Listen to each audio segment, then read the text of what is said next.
The house stood alone, on a hill, overlooking the city. House number 19.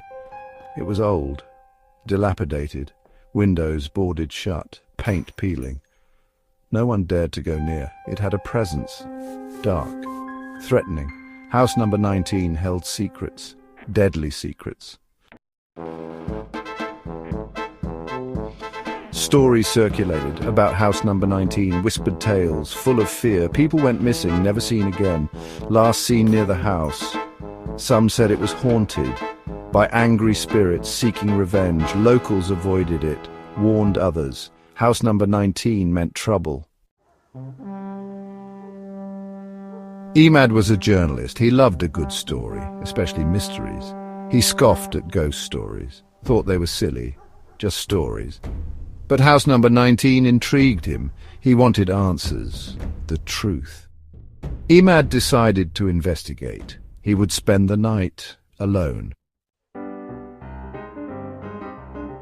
Section 4, Into the Abyss.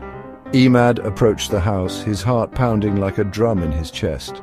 He felt an overwhelming sense of unease as he drew closer. The air grew cold, almost frigid, and a shiver ran down his spine. He took a deep breath, trying to steady himself.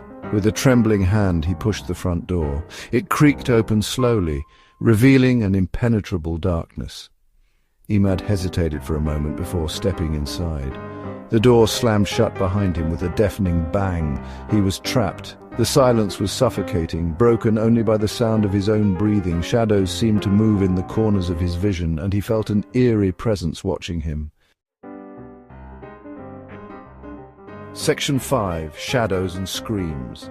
The house was silent, eerie silence. Emad felt watched. He heard noises, floorboards creaking, whispers in the dark, then screams, blood-curdling screams, echoing through the house. Emad was terrified. He had to escape. But how? Section 6, Fleeing the Unknown. Emad ran to the front door, rattled the handle. It wouldn't open. Panic surged through him as he raced from room to room, each one locked. No escape. He was trapped with something sinister, something evil lurking in the shadows. Emad smashed a window in desperation. The glass shattered, slashing his hand. Blood dripped, but he didn't care. He had to get out.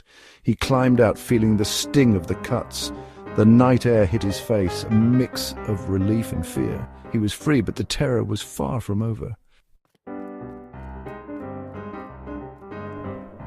Section 7, The Vanishing. Emad ran. He didn't stop running, his breath heavy and heart pounding, until he reached the city where the familiar sounds of life surrounded him. He turned back, hoping to see house number 19, but it was gone. The house, the hill, everything vanished without a trace. Emad was safe, but forever changed. Haunted by the memory of house number 19, he couldn't shake the feeling of unease. The mystery of its disappearance gnawed at him, a puzzle he couldn't solve. Every night he dreamt of the house, standing alone on the hill, waiting for him to return.